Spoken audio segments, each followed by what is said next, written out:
अस्सलाम वालेकुम स्टूडेंट्स, उम्मीद है आप सब खैरियत से होंगे। ठीक है, ये हम चैप्टर नंबर 3 के जो शॉर्ट क्वेश्चन की सीरीज़ है उसको कंटिन्यू की हुई है। ठीक है, कल की क्लास में जो क्वेश्चन हमने सीखा है ये भी क्वेश्चन बिल्कुल उसी से रिलेटेड है। ठीक है, लेकिन ये उससे एक स्टेप जो है वो एक्स्ट्रा होता है। तो ये आपको क्वेश्चन कहाँ मिलेगा? एक्सरसाइज 3.2 में पेज नंबर 56 होगा और उसका क्वेश्चन नंबर 1 होगा। क्वेश्चन नंबर 1 होगा। ठीक है, तो ये आपके पास पेपर में एज अ शॉर्ट क्वेश्चन के तौर पर आ भी चुका है। ठीक है, ये आपके पास इसमें कितने क्वेश्चन हैं? 3 पार्ट हैं। ठीक है, 3 भी नहीं बल्कि इसके अंदर 4 क्वेश्चन हैं। Find y when x equal to 5। जी बिल्कुल 3 ही पार्ट हैं। ठीक है, तो जो भी पार्ट आए, ठीक है, तो आपने हम इन तीनों पार्ट्स का सोल्यूशन करते हैं ताकि हमें पता चल सके पेपर में कैसे लिखना है। तो स्टार्ट करते हैं। समझे आपका क्वेश्चन यहाँ तक लिखा होगा फाइंड और आगे लिखोगा find y in terms of x, यानी कि फर्स्ट पार्ट पेपर में आ चुका है। ठीक है, तो फर्स्ट पार्ट का सोल्यूशन करते हैं। सोल्यूशन है फर्स्ट पार्ट का। इन क्वेश्चन में स्टूडेंट जो वेरिएशन के सवाल होते हैं डायरेक्ट और इनवर्स, इनमें सबसे पहले आप k की वैल्यू को फाइंड आउट करते हैं। तो आप पहले देखें क्या आपके पास स्टेटमेंट लिखी हुई है, if y varies directly as x, यानी कि y is directly proportional to x। इसको मैथमेटिकली आप ऐसे लिखेंगे। इस प्रोपोर्शनलिटी के साइन को रिमूव करेंगे तो क्या बन जाएगा? y इक्वल टू kx से इट इक्वेशन नंबर 1। आपने इन क्वेश्चन में सबसे पहले k की वैल्यू को फाइंड आउट करना है। k की अगर वैल्यू फाइंड करनी है तो x और y की वैल्यू को पुट करना पड़ेगा। तो ये देखिए आगे आप क्वेश्चन को पढ़ें। डायरेक्टली एज x एंड यहाँ पर x की वैल्यू इसमें मिसिंग है।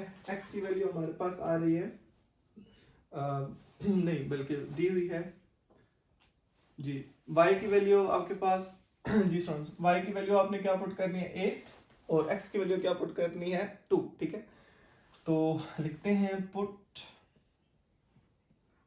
y is equal to 8 and x equal to 2 in equation 1। जी स्टूडेंट्स, पुट करते हैं, क्या बन जाएगा? 8 equal to k into 2 multiply हो रहा है, राइट साइड पर आकर डिवाइड हो जाएगा। 8 divided by 2 equal to k। 2 का टेबल 8 पर 4 टाइम जाएगा तो 4 इक्वल टू k। हमने कटिंग की है, या फिर आप लिख सकते हैं k is equal to 4। k की वैल्यू स्टूडेंट्स आप इक्वेशन नंबर 1 में पुट करें। Put in equation 1, put in equation 1। जिसमें जब आप इक्वेशन 1 में पुट करेंगे तो इक्वेशन 1 थी y is equal to kx और k की जगह क्या पुट करना है? 4। तो इक्वेशन आपके पास बन जाएगी y is equal to 4x। जी स्टूडेंट्स, तो पहला क्वेश्चन यही था, find y in terms of x। तो y in terms of x, y in terms of x। तो ये आपका फर्स्ट पार्ट का सोल्यूशन यहाँ तक कंप्लीट हो चुका है। अगर तो फर्स्ट पार्ट आता है तो बस आप यहाँ तक अपना आंसर लिखेंगे। आप समझे, हम जो है फर्स्ट पार्ट यहाँ तक नोट कर लें आप बेशक। ठीक है, आप चाहें तो सेकंड पार्ट को अलग क्वेश्चन बना के सॉल्व करें या इधर ही हेडिंग दे दें, सेकंड पार्ट को आगे कंटिन्यू कर लें।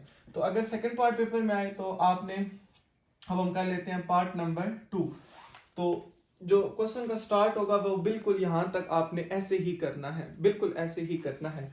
ये जो इक्वेशन बन जाए फिर आप इसको आपने नाम दे देना इक्वेशन नंबर 2 का। ये आप हम सेकंड पार्ट डिस्कस करें, शुरू से यहाँ तक एज इट इज, जैसे पहला क्वेश्चन किया वैसे करके आना। ठीक है, अब सेकंड पार्ट पढ़े यहाँ से, फाइंड y। अब आपने y की वैल्यू फाइंड करनी है व्हेन x इक्वल टू 5। जब x को इसके अंदर क्या पुट किया जाए? 5 पुट किया जाए। तो आप ऐसे लिखेंगे पेपर में y equal to question mark put x equal to 5 in equation 2।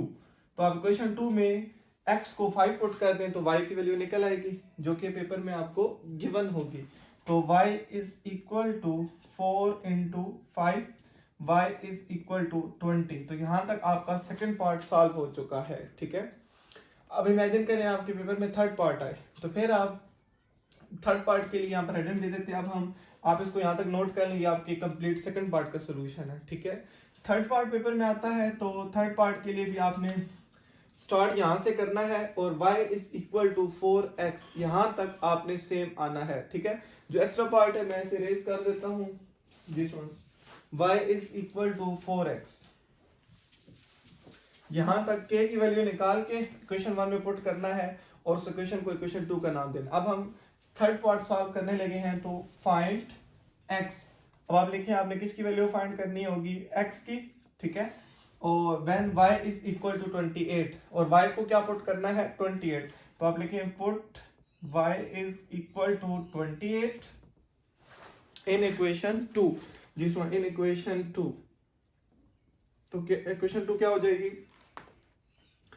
28 equal to 4x, 4 multiply हो रहा है, राइट साइड पर जाकर डिवाइड हो जाएगा, 28 डिवाइडेड बाय 4, 4 का टेबल 28 पर 7 टाइम जाता है, या फिर आप लिख सकते हैं x इक्वल टू 7। तो ये आपका कंप्लीट यहाँ से लेकर यहाँ तक थर्ड पार्ट का सोल्यूशन है।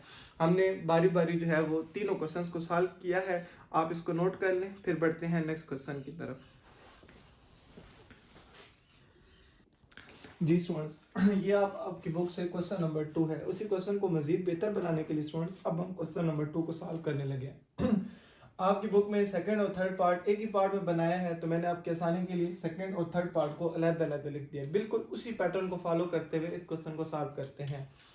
आपको दिया हुआ है y is directly proportional to x, तो y is equal to kx से इट इक्वेशन नंबर 1।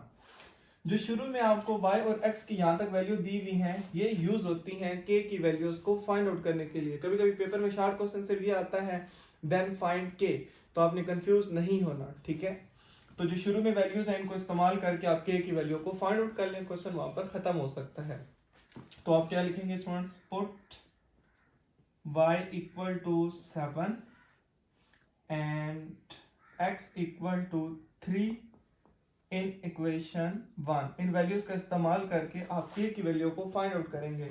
तो 7 equal to k into 3 multiply हो रहा है, राइट साइड पर आकर डिवाइड हो जाएगा, 7 divided by 3 equal to k, imply that k equal to 7 by 3।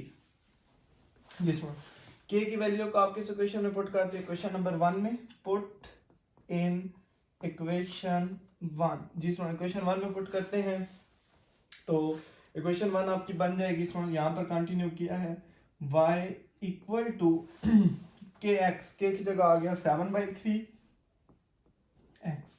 Ji student अगर तो फर्स्ट पार्ट पेपर में आता है यानी कि find y in terms of x, तो y in terms of x, यहाँ तक आपका फर्स्ट पार्ट का सोल्यूशन कंप्लीट हो गया है और इसी क्वेश्चन के आने के यहाँ तक ज़्यादा चांस हैं, ठीक है।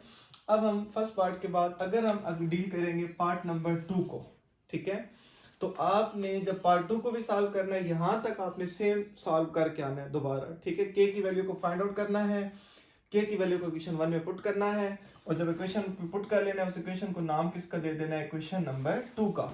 अब हम सेकेंड पार्ट का सोल्यूशन स्टूडेंट कर रहे हैं, ठीक है। अब वो कहता है फाइंड x, आप लिखें आपने किसकी वैल्यू फाइंड करनी है, x की, और y को कितना पुट करना है 35, तो आप लिखें put y equal to 35 in equation 2, put y equal to 35 in equation 2। जिसमें इक्वेशन 2 में y को 35 पुट करते हैं, मैं यहाँ पर लिख लूँ, ठीक है, तो क्या बन जाएगा 35 इक्वल टू 7/3 इंटू x, इसको आप पढ़ सकते हैं 7x डिवाइडेड बाय 3, और हम वैल्यू किसकी फाइंड कर रहे हैं, फाइंड x। तो देखिए x की वैल्यू फाइंड आउट हो जाएगी। आप स्टेप बाय स्टेप, 3 डिवाइड हो रहा है, 3 राइट साइड पर जाकर 35 से मल्टीप्लाई हो जाएगा, 35 multiply by 3 equal to 7x।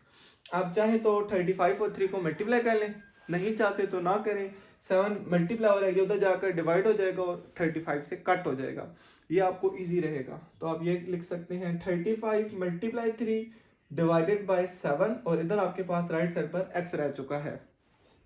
7 का टेबल 35 पर 5 टाइम जाता है, और 5 3 से मल्टीप्लाई होकर 15 हो जाएगा, 15 इक्वल टू x, या फिर आप कह सकते हैं x इक्वल टू 15। तो आपने x की वैल्यू को फाइंड आउट कर लिया है। जी स्टूडेंट सेकेंड पार्ट के बाद अब हम चलते हैं थर्ड पार्ट की तरफ। जी स्टूडेंट थर्ड पार्ट जब आपने करना है तो आपने यही इसी तरह यहाँ से लेकर यहाँ तक इक्वेशन 2 तक सेम लिख कर लाना है। आप सेकंड पार्ट को नोट कर लें, मैं थर्ड पार्ट भी आपको लिखवाता हूँ। This once. यहाँ तक सेम आपने थर्ड पार्ट को सॉल्व करने के लिए उसी तरह k की वैल्यू फाइंड आउट करनी है, इक्वेशन 1 में पुट करनी है, इक्वेशन जो नहीं बनेगी उसे 2 का नाम देना है। अब आप देखें आपने क्या फाइंड करना है, इधर से पढ़ कर आएंगे फाइंड y, ठीक है, फाइंड y। तो y equal to question mark और x वो चाहता है कि आप x को क्या पुट करें 18, तो आप लिख सकते हैं put x equal to 18 in equation 2।